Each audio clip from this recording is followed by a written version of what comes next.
இனி ஒரு புதிய சமையல் வீடியோ. இப்போ வந்து என்னென்னா யுதீஷ் வந்து ஸ்பெஷலாக கேட்டிருக்காரு இன்றைக்கி. அதனால் இன்றைக்கி வந்து ஊடாங்க என்ன சொல்கிறது, இறால் வந்து சம்பல், அது மலேசியன் ஸ்டைலில் செய்ய போகிறாங்க. சீஃப் குக்கிட்ட போய் செஃப்கிட்ட போய் கேட்போம், சீஃப் செஃப்கிட்ட போய் கேட்போம் என்னென்ன எப்படி பண்ண போகிறாங்க அப்படின்னு. நான் சுத்தம் பண்ணி கொடுத்துட்டேன். என்னோடய ரோல் வந்து சுத்தம் பண்ணி கொடுக்காது, அதெல்லாம் சுத்தம் பண்ணி வெட்டிக்கிட்டு அழகாக வச்சு கொடுத்துட்டேன். இப்போ வந்து அடுத்தது வந்து அவங்களோட பார்ப்போம் என்ன கேட்கணும். இன்னும் உங்களுக்கு ஒரு பெரிய ரோல் இருக்கு. என்ன ரோல்? அந்த மிளகாவை அரைச்சி கொடுக்கணும், அதை வேற சுத்தம் பண்ணி அரைச்சி கொடுக்கணும். ஓகே ஃப்ரெண்ட்ஸ், அதுக்கு முன்னாடி நம்ம தேவையான பொருட்கள் பார்த்துருவோம். ரொம்ப சீக்கிரமாக வந்து ரொம்ப அதிகமான பொருள்லாம் இல்லை. ஊடாங் சம்பல் வந்து மலேசியாவில் சொல்லுவோம். ஊடானா சம்பால்னாவே மலேசியாவில் வந்து பேர் போன ஒரு சமையல். ஊடானா மலையில் வந்து நான் ஊடாங் சொல்லுவாங்க, ஊடான்னு சொல்கிறேன். ஸோ இறால் ப்ரான்ஸ் அந்த. ஸோ நான் இதே மலேசியாவில்னா ஃப்ரெஷ்ஷாக கிடைக்கும், இங்கே வந்து ஃப்ரெஷ்ஷாக கிடைக்கும். ஃப்ரெஷ்ஷாவா என்னன்னு எனக்கு தெரியல. ஃப்ரெஷ்ஷாக நான் சொல்கிறேன்னா லைக் மார்க்கெட்டில் உடனே நாங்கள் போய் வாங்கலாம், ஃப்ரெஷ்ஷாக வாங்கலாம். ஸோ சின்னதாக கிடைக்கும். இங்கே வந்து சின்ன ப்ரான்ஸ் கிடைக்கல. சீ ப்ரான்ஸ் வந்து இன்னும் வெரி டெலிஷியஸாக இருக்கும். No, I'm talking about the small one is a கடல் one, right? அது வந்து ரொம்ப டெலிஷியஸாக இருக்கும் சம்பாலுக்கு. அது இங்கே வந்து கிடைக்காதனால இது வந்து பெருசாக இருந்துச்சு, அதையும் வாங்கிட்டு வந்தாச்சு. ஸோ அதை வந்து நல்லா சுத்தம் பண்ணி உப்பு போட்டு கழுவி மஞ்சத்தூள் கொஞ்சம் போட்டு எடுத்து வச்சுருக்கேன். அப்புறம் வந்து மிளகா. இது என்ன மிளகா? இது வந்து என்னன்னா இந்த உரப்பே இல்லாமல் ஒரு காஞ்ச மிளகா. என்ன சொல்லுவீங்க? பட்டை மிளகாவா? பச்சை மிளகா. இது காஞ்சது பட்டை மிளகா. ட்ரை சில்லி வந்து நல்லா ஒரு கழுவி நல்லா சுடு தண்ணி கொதிக்க வச்சு அதை போட்டு ஊற வச்சாச்சு. அது நல்லா க்ளீன் பண்ணதுக்கப்புறம் அரைச்சி எடுத்துக்கணும், பேஸ்ட்டாக ஆக்கிக்கணும். அப்புறம் வெங்காயம் சைனீஸ் சில்லின்னு வேலை சொல்லுவாங்க. மேபி சைனீஸ் சில்லின்னு பெருசாக இருக்கும். சைனீஸ் சில்லி உரப்பு இருக்காது, ஆனால் அதில் அதுக்காக நாங்கள் கொஞ்சம் இந்தியன் சில்லி மிக்ஸ் பண்ணிக்கிறது, ட்ரை சில்லி சின்னது. அப்புறம் டொமேட்டோ, அனியன்ஸ் கொஞ்சம் வெட்டி வச்சுருக்கேன். அப்புறம் பொட்டேட்டோ நல்லா சின்னதாக வெட்டி வச்சுருக்கேன். அப்புறம் கார்லிக் பேஸ்ட், அவ்வளோதான். சரி, இதை கொஞ்சம் சுறுசுறுப்பாக அடுத்த ஸ்டெப்க்கு நம்ம போயிடலாம். ஃப்ரெண்ட்ஸ், இப்போ வந்து நம்ம அரைச்சாச்சு, நம்ம குயிக்காக சமைச்சிருவோம். அடுப்பு பற்ற வச்சாச்சு. அடுப்பு பற்ற வைக்கல, அடுப்பு ஆன் பண்ணியாச்சு. ஆன் பண்ணிவிட்டு இந்த ப்ரான்ஸை வந்து பொரிச்சு எடுத்துக்கணும். ஸோ இந்த ப்ரான்ஸை பொரிச்சு எடுத்துக்குவோம். எல்லாம் எண்ணெய் ஊற்றிட்டு எண்ணெய் நல்லா காஞ்சோன்னே இந்த ப்ரான்ஸை வந்து நான் இதில் போட்டு பொரிச்சு எடுத்துக்குவேன். ஓகே ஃப்ரெண்ட்ஸ், இந்த ப்ரான்ஸை நான் சட்டி காஞ்சிடுச்சு. ப்ரான்ஸை போட்டு சும்மா ரொம்பலாம் பொரிக்க தேவையில்லை நல்லா, ஏன்னா அதை வந்து நம்ம சம்பலில் போடுவோம் திருப்பி. ஸோ இதை வந்து நம்ம கொஞ்சம் எண்ணெயில் போட்டு வதக்கிட்டு தனியாக டோஸ்ட் பண்ணிடுவோம், எடுத்து வச்சுக்குவோம். இதே இந்த ஸ்மால் ப்ரான்ஸாக இருந்துச்சுன்னா ஃப்ரெண்ட்ஸ் நல்லா டேஸ்ட்டாக இருக்கும். அதுதான் எனக்கு ரொம்ப பிடிக்குமோ கூட. இந்த மாதிரி பெரிய ப்ரான்ஸ் வந்து சம்பளுக்கு வந்து அவ்வளோ டேஸ்ட்டாக இருக்காது, எனக்கு பிடிக்காது. அது வந்து இதுக்கு பேரா, அது வந்து சின்ன பொடியாக இருக்கும். அது வந்து அதுதான் கடல் ஊடான்னு சொல்லுவாங்க அப்பா. ஊடாங் லாவூர். அது நல்ல டேஸ்ட்டாக இருக்கும். This one also this one from lake maybe they made or they grow themselves. சொந்தமாக வளர்க்குவாங்க.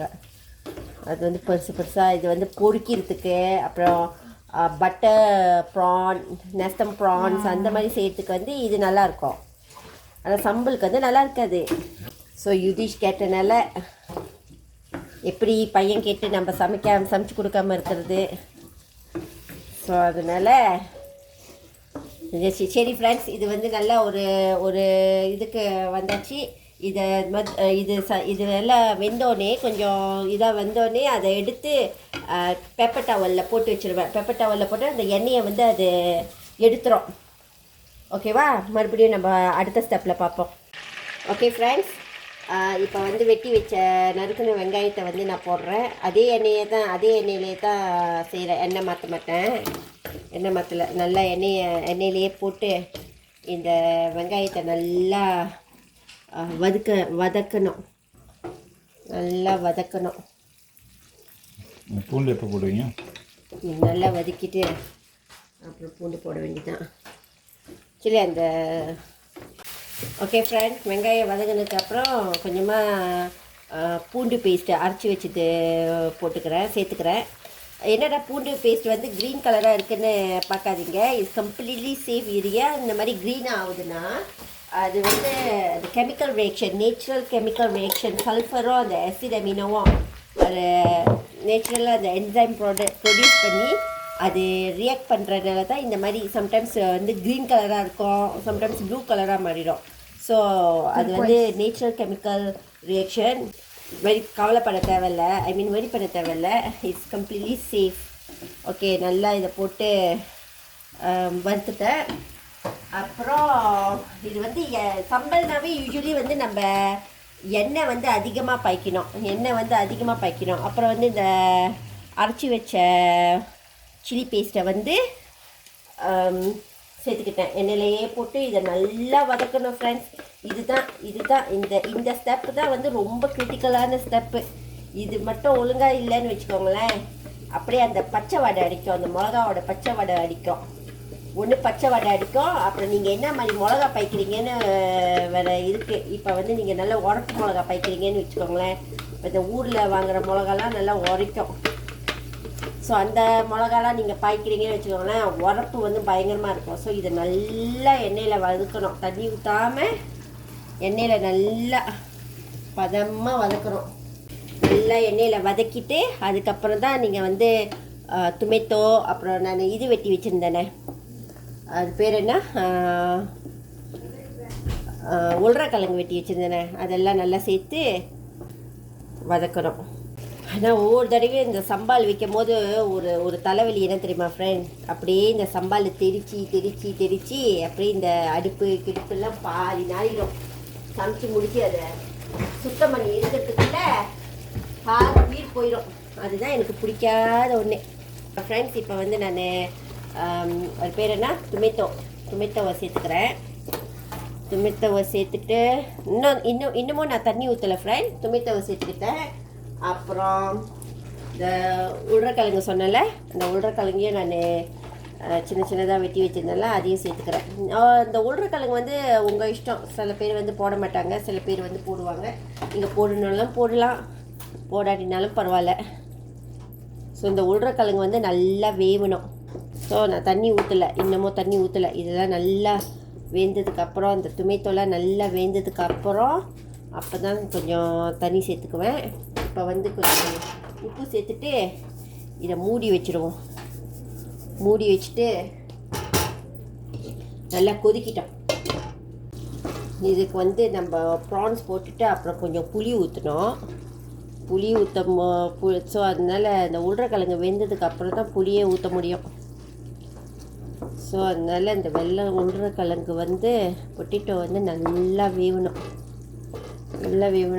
இன்னும் சின்னதாக வெட்டியிருக்கலாம்.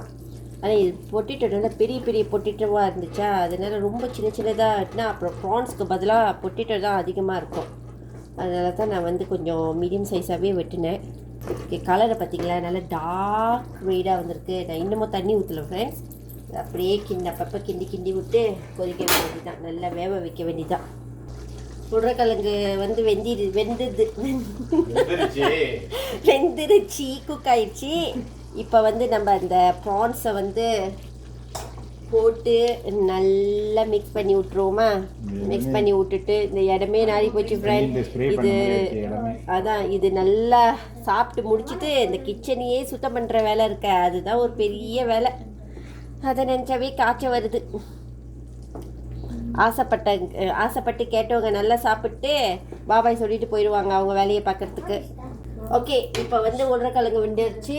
அப்புறம் அது பேர் என்ன, நம்ம ப்ரான்ஸ் போட்டுட்டோம். புளி ஊற்றணும் ஃப்ரெண்ட்ஸ். கொஞ்சமாக நம்ம புளி போட்டு ஊற்றணும், இல்லைன்னா ஒரு மாதிரி கவுச்ச வடை அடிக்கும். அதனால் புளி வந்து கண்டிப்பாக ஊற்றணும். ஓகே ஃப்ரெண்ட்ஸ், இது நல்லா புளி ஊற்றிட்டு ப்ரான்ஸ் வந்து நம்ம ஏற்கனவே நல்லா பொரிச்சு எடுத்துட்டோம்ல. ஸோ அதனால் ரொம்பலாம் நீங்கள் வேக வைக்க தேவையில்ல. ரொம்பலாம் வேக வச்சிங்கன்னா அது அப்படியே ஹார்டாயிரும் நல்லா இருக்காது. அதுவும் இது ஒரு பெரிய ப்ரான்ஸாக டேஸ்ட் வந்து கொஞ்சம் கம்மியாயிரும். ஸோ இதை கொஞ்சம் நேரம் மூடி வச்சு வேக வச்சுருவோம்.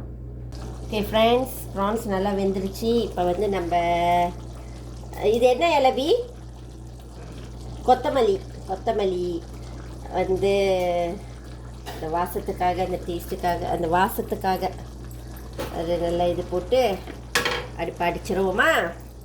ஓகே ஃப்ரெண்ட்ஸ், இந்த வீடியோ உங்களுக்கு பிடிச்சிருந்தா மறக்காமல் லைக் பண்ணுங்கள், ஷேர் பண்ணுங்கள், சப்ஸ்கிரைப் பண்ணிக்கோங்க. சப்ஸ்கிரைப் பண்ணிவிட்டு வீடியோ பாருங்கள். அப்புறம் மறுபடியும் அடுத்த ஒரு சமையல் வீடியோவில் சந்திப்போம். அது வரைக்கும் டாட்டா பாபாய்.